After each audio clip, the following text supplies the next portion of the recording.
កូនលោកកូជីកំពុងប្រកបអាជីពនៅលីបាល់ទាត់ជប៉ុននិងស្ថិតក្នុងជម្រើស11អ្នកដំបូងនារដូវកាលថ្មីអាចនិយាយបានថាអ្នកគ្រប់គ្រងមួយចំនួនធ្លាប់តែដឹងពីប្រវត្តិដឹកនាំរបស់លោកកូជីខ្យូតូគូគ្រូបង្វឹកបណ្ដោះអាសន្ននៃក្រុមបាល់ទាត់ជម្រើសជាតិកម្ពុជាប៉ុន្តែបើនិយាយពីប្រវត្តិគ្រួសារច្បាស់ណាស់ប្រកាសមិនសូវមានអ្នកចាប់អារម្មណ៍ច្រើននោះទេ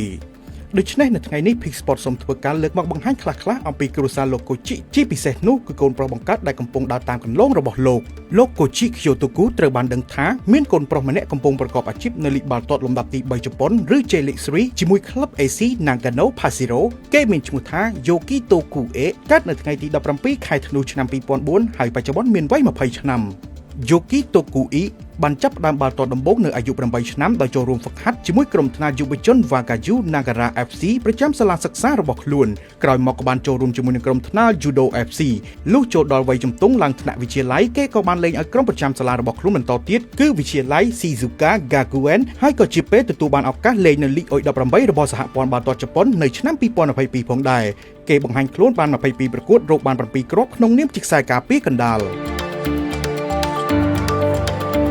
ដំណើរផ្លូវរបស់យុវជនរូបនេះមិនទាន់ចប់ត្រឹមនេះនោះទេតាមរយៈពានរង្វាន់ខាងលើនេះហើយកូនលោកកូជីក៏ទទួលបានការចាប់អារម្មណ៍ពីក្លឹបនៃលីកកម្ពុជាជប៉ុន Nagoya Grampus នៅឆ្នាំ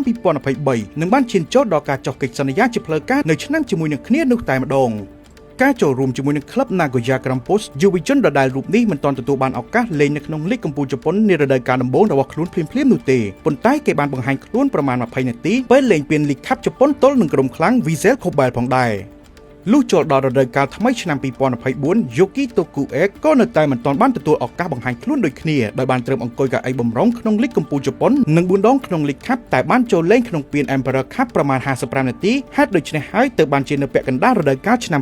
2024អំឡុងខែកក្កដាដដែលនោះរូបគេបានផ្លាស់ទៅចូលរួមជាមួយនឹងក្លឹប AC Nagano Pasiro នៃលីកលំដាប់ទី3ជប៉ុនក្នុងលក្ខខណ្ឌខ្ចីជើងពាក់កណ្ដាលរដូវកាលនេះ Yoki Tokue បង្ហាញខ្លួនបានមួយប្រកួតផងដែរហើយក្រោយមកក៏ទទួលរងរបួសរហែកសរសៃចុងកណ្ដាលជង្គង់នៅខែតុលានិងត្រូវសម្រាកដល់ចប់រដូវកាលតែម្ដងមកដល់រដូវកាល2025នេះកូនលោកកូជីបានបន្តស្នាក់នៅក្នុងលក្ខខណ្ឌខ្ចីជើងជាមួយនឹងក្លឹប AC Nagano Pasiro បន្ថែមមួយរដូវកាលទៀតហើយបច្ចុប្បន្នបានក្លាយជាកីឡាករជម្រើស11អ្នកដំបូងដោយពីប្រកួតបានលេងពេញ90នាទីទាំងពីរប្រកួតក្នុងនាមជាខ្សែការពារនេះអាចនិយាយបានថាជាសញ្ញានៃការដើរទៅមុខសម្រាប់យុវជនវ័យ20ឆ្នាំរូបនេះចាំមើលថាតើដំណើរផ្លូវរបស់កូនលោកកូជីនឹងវិវត្តទៅបែបណានោះជាពិសេសអាចត្រឡប់ទៅកាន់ក្លឹបកំពុងលេងនៅលីកកម្ពុជាដែរឬទេយើងនឹងបន្តតាមដានបន្ថែមទៀត